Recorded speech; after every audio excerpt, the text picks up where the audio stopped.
حضرت سیدنا امام حسین رضی اللہ تعالیٰ عنہ کی شہادت کے حوالہ سے یہ اجتماع ہے۔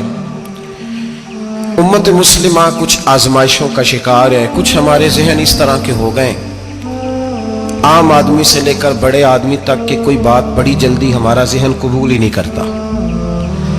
کسی دوسرے کی طرف جانا یا کوئی اور بات کرنا یہ تو بڑی لمبی بات ہے، عام جو سادی باتیں ہیں وہ بھی ہمارے ذہن مشکل سے قبول کرتے ہیں، چونکہ شکوک اتنے ڈال دیے گئے ہیں، شک اتنا پیدا کر دیا گیا ہے، تفریق اتنی ہے، بدگمانی اتنی ہے، بری سوچ اتنی زیادہ ہے، بڑی مشکل ہے لوگوں کا کچھ چیزوں کو قبول کرنا۔ ہم لوگ جو ڈیوٹی کرتے رہتے ہیں تھوڑی تھوڑی، تو ہم اصل میں اذان دیتے ہیں، صرف اذان دیتے ہیں کہ چلو بتا دے لوگوں کو کہ نماز کا وقت ہو گیا ہے، باقی اس سے زیادہ ہم اپنی حیثیت نہیں سمجھتے۔ اذان دینا ذمہ داری ہے، تو اللہ تعالیٰ جب تک موقع دے گا اذان ہوتی رہے گی۔ کچھ لوگ صحابہ کے بارے میں کمزور جملے بولتے ہیں، غلط باتیں کرتے ہیں، کچھ اہل بیت نبوت کے بارے میں غلط باتیں کرتے ہیں، یہ صرف سنی ہے جو حق چار یار کا نعرہ بھی کھل کے لگاتا ہے، اور یہ نعرہ حیدری یا علی بھی کھل کے لگاتا ہے۔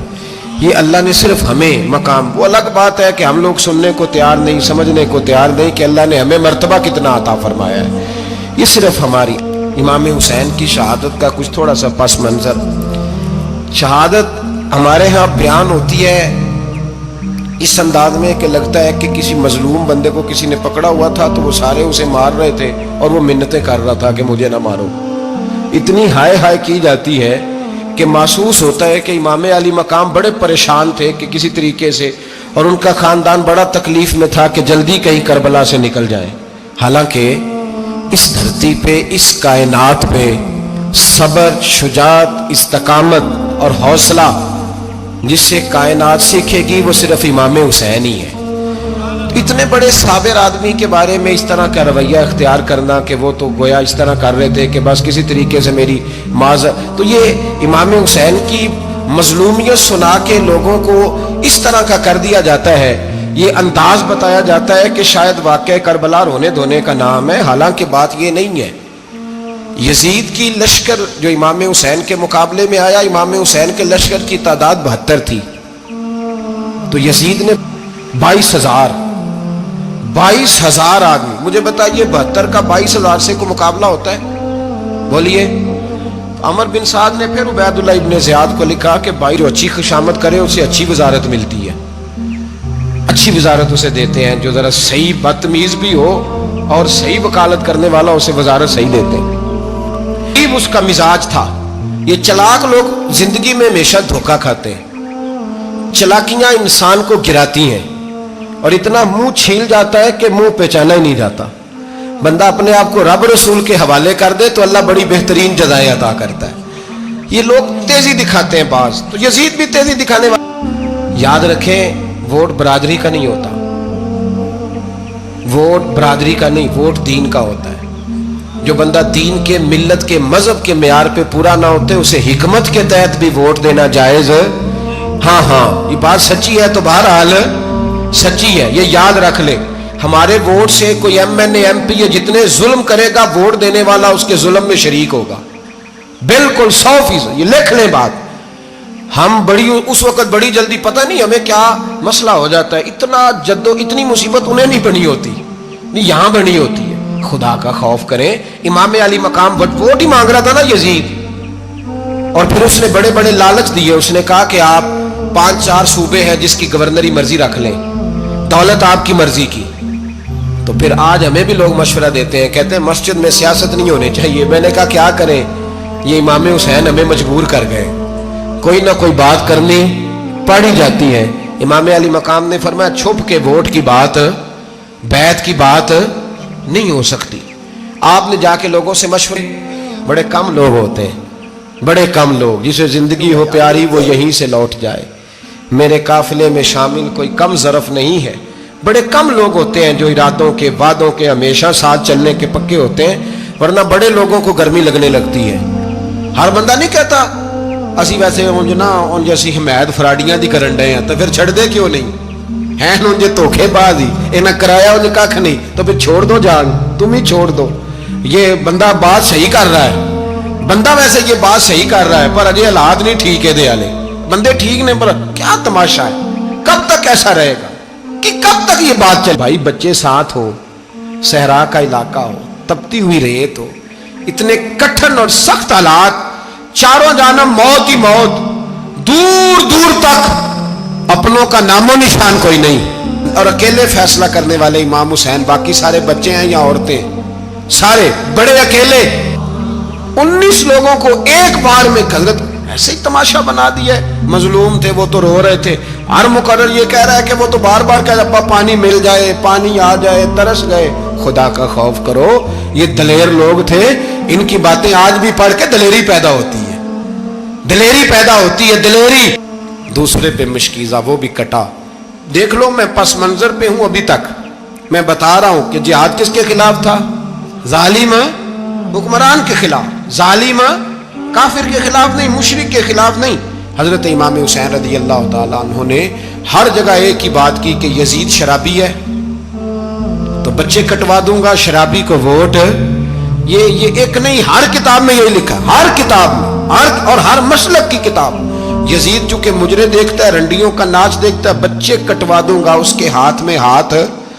امام حسین نے فرمایا چونکہ اللہ کی حدوں کو توڑتا ہے، حقوق اللہ پامال کرتا ہے، حدود اللہ، بچے کٹوا دوں گا لیکن اس کے ہاتھ میں ہاتھ. سارا دن خود مجرا دیکھنا اور 10 محرم کو 2 دیگیں پکا کے حسینی بن جانا، سارا سال خود گند مند کرنا، شرابیوں کے ساتھ رہنا، اور 10 محرم کو 2 آنسو بہا کے یاد رکھنا. میں ہمیشہ کہتا ہوں، پھر کہہ رہا ہوں، جس کے موبائل میں گندے گانے ہیں، گند دیکھتا ہے، شرابی کبابی کا سپورٹر ہے، ووٹر ہے، یا مجرے دیکھتا ہے، آتا جاتا ہے، وہ یاد رکھے قیامت میں امام حسین کا ہاتھ ہوگا، اس کا گریبان ہوگا.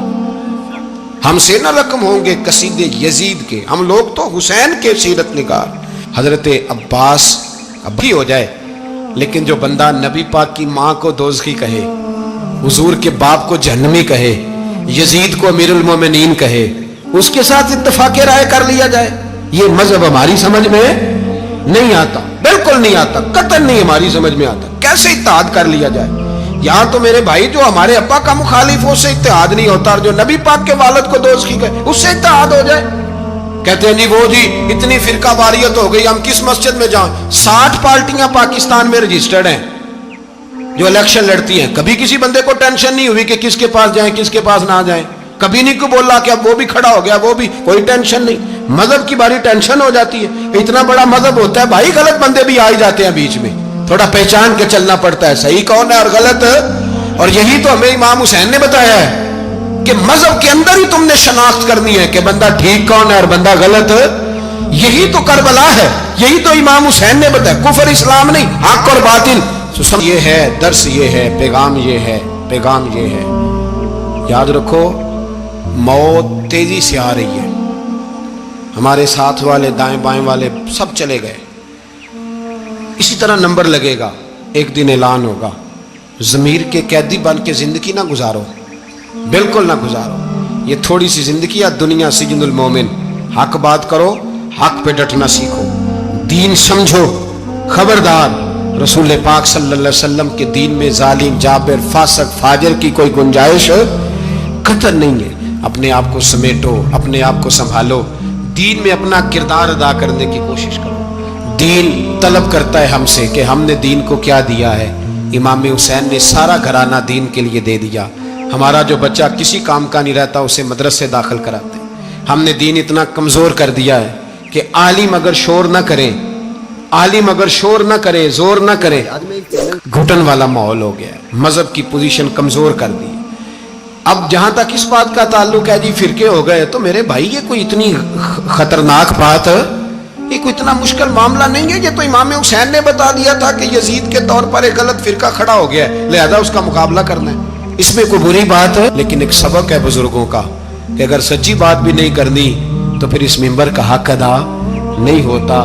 جو سچ بولے وہ حسینی ہے، جو ظالم کے سامنے کھڑا ہو جائے وہ حسینی ہے. جو مصلحت کوش ہو، جو کہے ٹائم نہیں، گراؤنڈ ریالٹی نہیں، حالات نہیں، طبیعت نہیں، موقع نہیں، تو ابھی امام حسین کے پیغام کو نہیں سمجھا۔